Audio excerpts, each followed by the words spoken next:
Today we're going to talk about the Halter Ella. We have a tutorial on the Halter Ella, and this will just be the video that goes along with it. What you will need is just the front and the back of your Ella pattern. In fact, we don't even make any changes on the front pattern piece, so you can just set that aside and then go ahead and trace the Ella back. After you've done that, then you are going to draw a line that is perpendicular from the place on fold line and 1/2 inch up from the bottom of the curve line. So once you have done that, then just connect that long line with the seam line of the Ella pattern. Once you've done that, then this part of the pattern will go away. And this is what you'll have, is just a back piece. It's still place on fold, and you will no longer use this curve of the armhole. That will stay there. You won't cut that away. You've come up 1/2 inch from the bottom of that curve and then straight over to connect with your perpendicular line from your center back fold, place on fold line.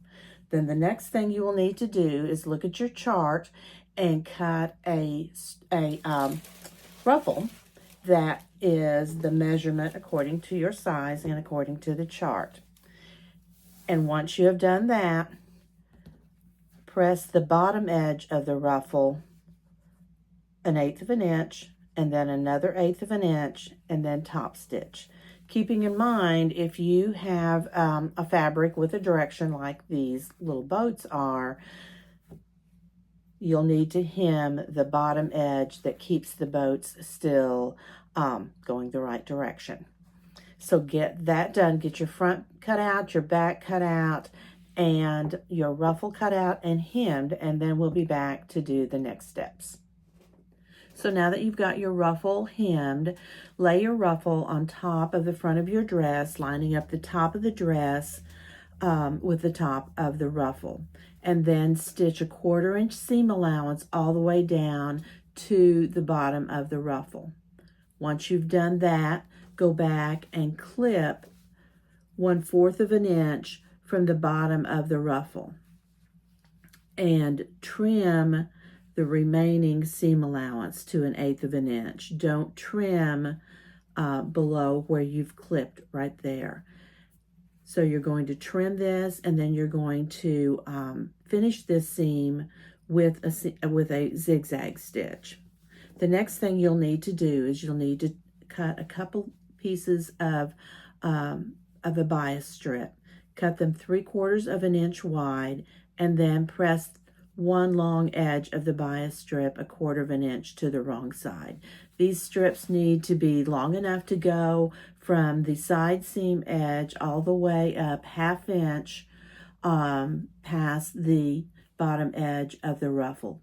So essentially you're cutting an extra 1/2 inch, and you can cut it even longer than that and then just trim off any extra when you get done. But be sure it is at least as long as from this corner all the way up 1/2 inch past the bottom edge of the ruffle. So get that done, and then we'll be back to move along. So the next thing we're going to do is we're going to stitch the bias band to the remaining of this armhole curve. So once you have cut your bias band, you've pressed one long edge 1/4 of an inch, then come up to one end and press that under just 1/4 of an inch, and then overlap the bias band so that it comes past the bottom edge of the ruffle 1/4 of an inch. So you should have about 1/4 of an inch of a seam allowance here, because remember you clipped there and then just finished that edge. So now you're ready to stitch your bias band on that armhole edge.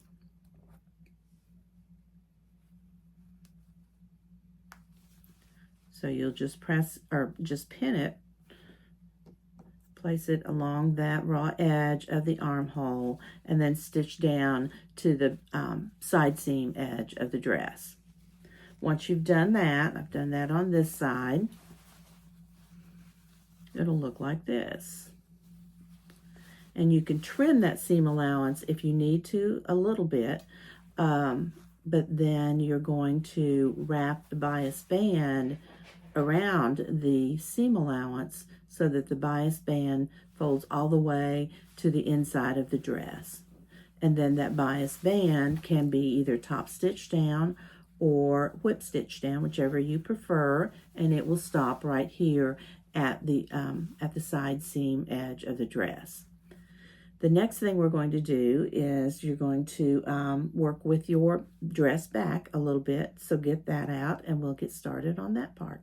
Now we're going to look at the backs for a second. The first thing I want you to do with the back is press it under 1/8 of an inch at that top edge, and then press it under 3/8 of an inch. The reason for the 3/8 of an inch is so that you can make your casing for your elastic in the back, and the 3/8 of an inch will allow for that 1/4 inch elastic. After you've done that, you'll be ready to do the side seams. And to do the side seams, you're going to unfold that area at the top of the back so that you have at the top where the armhole starts at the side seam, you'll have 1/2 an inch of the back sticking up beyond that finished edge of the armhole in front. So it will look like, as you're stitching, it will look like this. You'll have this much extending beyond that side seam area at the armhole. And then you're just going to stitch down the dress side and trim and finish that edge. Do that on both sides, and then we will be ready to talk about the casing and the elastic. So this is what you're doing right now, is stitching the side seam with 1/2 an inch sticking out beyond the top of the armhole right there. Well, you're almost finished. The next thing you need to do is that back casing, and that's just done by refolding that excess fabric at the top of the side seams, 1/8 of an inch, 3/8 of an inch, and then you will run your elastic through that casing, anchor it at each side seam. The next thing you would do is follow the Ella directions for doing the neckline and hem your dress. And you'll be finished with this halter dress. It's great for just a summer fun dress, also perfect for a swimsuit cover-up.